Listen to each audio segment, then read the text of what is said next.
सबसे बड़ा धन।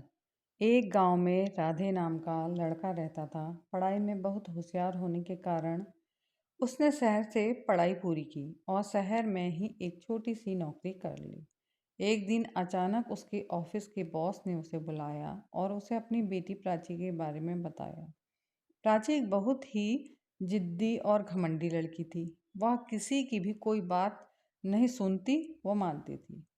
उसे हर समय मौज मस्ती करना व अपने दोस्तों के साथ रहना ही पसंद था।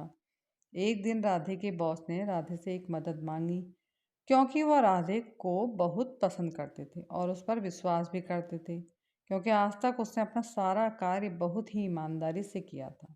उन्होंने अपनी बेटी को सबक सिखाने के लिए अपनी सारी प्रॉपर्टी राधे के नाम कर दी और अपनी बेटी प्राची का विवाह राधे से करवा दिया। प्राची इस विवाह के खिलाफ थी, क्योंकि वो राधे को पसंद नहीं करती थी, लेकिन प्रॉपर्टी के लिए उसने राधे से विवाह कर लिया। प्राची ने शादी के पहले ही दिन राधे को खुद से दूर रहने के लिए कहा, क्योंकि वो राधे को पसंद नहीं करती थी और एक बार प्रॉपर्टी अपने नाम हो जाने के बाद राधे को तलाक देने वाली थी। राधे ने भी खुद को प्राची से दूर रखा। उसने प्राची को बेड पर सोने के लिए कहा और खुद सोफे पर सो गया। अगले दिन जब प्राची की आंखें खुली तो उसने देखा राधे उसके लिए कॉफ़ी लेकर खड़ा है। उसने प्राची को गुड मॉर्निंग कहा, लेकिन प्राची ने उसका कोई जवाब नहीं दिया और बिस्तर से उठकर बाथरूम में नहाने चली गई और नहा कर तैयार होकर घर से बाहर चली गई। राधे भी नहा धोकर अपने ऑफिस चला गया। प्राची को उस घर में कोई रोक टोक नहीं थी। उसका जो मन करता वह वैसा ही करती थी। उसकी हर ज़रूरत का ख्याल राधे रखता था। इसी तरह शादी के 10 दिन बीते और प्राची एक दिन अपने दोस्तों के साथ फिल्म देखने गई थी, लेकिन रास्ते में बारिश होने के कारण बुरी तरह भीग चुकी थी और उसे सर्दी लगकर बुखार आ गया। राधे ने उसका 5 दिनों तक बहुत ख्याल रखा और प्राची पहले से बेहतर महसूस कर रही थी। डॉक्टर के कहने पे राधे उसे घुमाने के लिए बाहर ले गया। वह दोनों हिमाचल पहाड़ों की सैर करने निकल गए। वह दोनों बोट से बोटिंग कर रहे थे कि अचानक प्राची के हाथ में बंधी घड़ी पानी में गिर गई। घड़ी के गिरते ही प्राची रोने लगी, क्योंकि वह घड़ी उसकी स्वर्गवासी माँ ने दी थी। उसी को लाने के लिए राधे ने झील में छलांग लगा दी और वह घड़ी को बड़ी मुश्किल से वापस ले आया। झील का पानी बहुत ज़्यादा ठंडा होने के कारण उसे सर्दी हो गई, जिस कारण उसकी तबीयत बहुत ज़्यादा खराब हो गई। प्राची ने राधे की बहुत ही अच्छे से देखभाल की और उसका ख्याल रखा।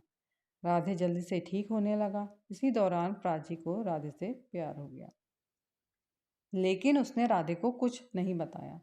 थोड़े दिनों बाद प्राची का जन्मदिन आ गया। राधे चाहता था कि प्राची के जन्मदिन को ही उसकी सारी प्रॉपर्टी प्राची के नाम कर दे। राधे चाहता था कि प्राची अपना जन्मदिन किसी बड़े होटल या रिसोर्ट में मनाए, लेकिन प्राची ने मना कर दिया और उसने अपना जन्मदिन घर पर ही मनाया। राधे ने प्राची को प्रॉपर्टी के पेपर देते हुए कहा, प्राची तुम अब आज़ाद हो। यह रहे प्रॉपर्टी और तलाक के पेपर। लेकिन प्राची ने प्रॉपर्टी और तलाक के पेपर नहीं लिए।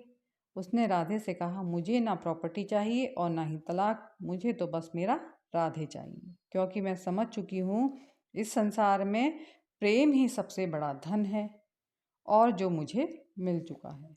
दोस्तों, इस संसार में सबसे बड़ा धन प्रेम है।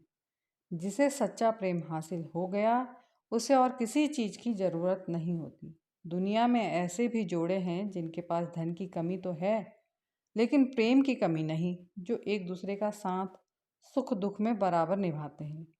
और संसार में दूसरी तरफ ऐसे भी जोड़े हैं जिनके पास बहुत ज़्यादा धन है, लेकिन उनके पास एक दूसरे के लिए समय नहीं है। इसीलिए तो हमारे बुजुर्गों ने कहा है कि प्रेम सबसे बड़ा धन है। कहानी देखने व सुनने के लिए बहुत बहुत धन्यवाद। दोस्तों, अगर आपको मेरी कहानी पसंद आती है तो आप मेरे चैनल को सब्सक्राइब कीजिए, लाइक कीजिए, कमेंट कीजिए, शेयर कीजिए। धन्यवाद।